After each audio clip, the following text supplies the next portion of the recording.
আসসালামু আলাইকুম, welcome back to my channel.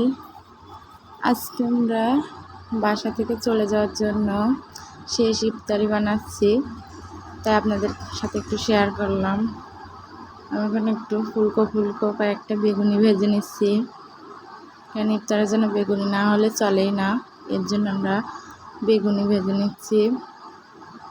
আসলে আজকে শেষ ইফতারে বাড়ি চলে যাবো, এর জন্য মনটাও ভালো নেই। আবার ঈদের আনন্দে অনেকটা ভালোও লাগছে, অনেক খুশি লাগছে। এই জন্য ভাবলাম আপনাদের সাথে একটু শেয়ার করি। এবারের রোজায় শেষ ইফতার, আলহামদুলিল্লাহ। এবার আল্লাহ তাআলা অনেক ভালো রোজা কাটিয়েছে।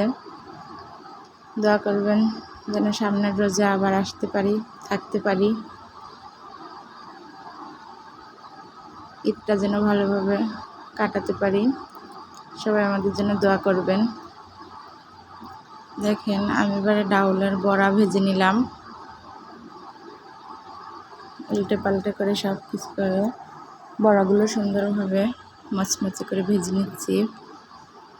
আজকে আসলে তেমন কোনো কিছু করব না, তারপর যতটুকু করলাম আপনাদের সাথে একটু শেয়ার করলাম।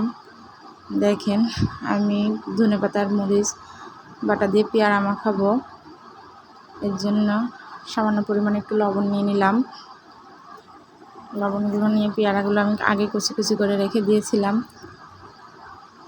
কারণ অনেক খেতে মন চাচ্ছিল ধনেপাতা দিয়ে মরিচ দিয়ে। আপনারা এক সময় মাখিয়ে খেয়ে দেখবেন, খেতে অনেকটা ভালো লাগে। দেখেন, আমার আজকের ইফতারিগুলো হালকা কিছু দেখালাম। আখের শরবত, আমি আখের শরবতটাই খাই, এই জন্য আখের শরবত গুলিয়েছি। আসলে প্লেট কিছু সাজাইনি, কিন্তু তারপরে একটু ভিডিও করে রাখলাম। দোয়া করবেন আমাদের জন্য সবাই, যেন সামনের ইফতারিগুলো এভাবেই কাটাতে পারি। আল্লাহ হাফেজ।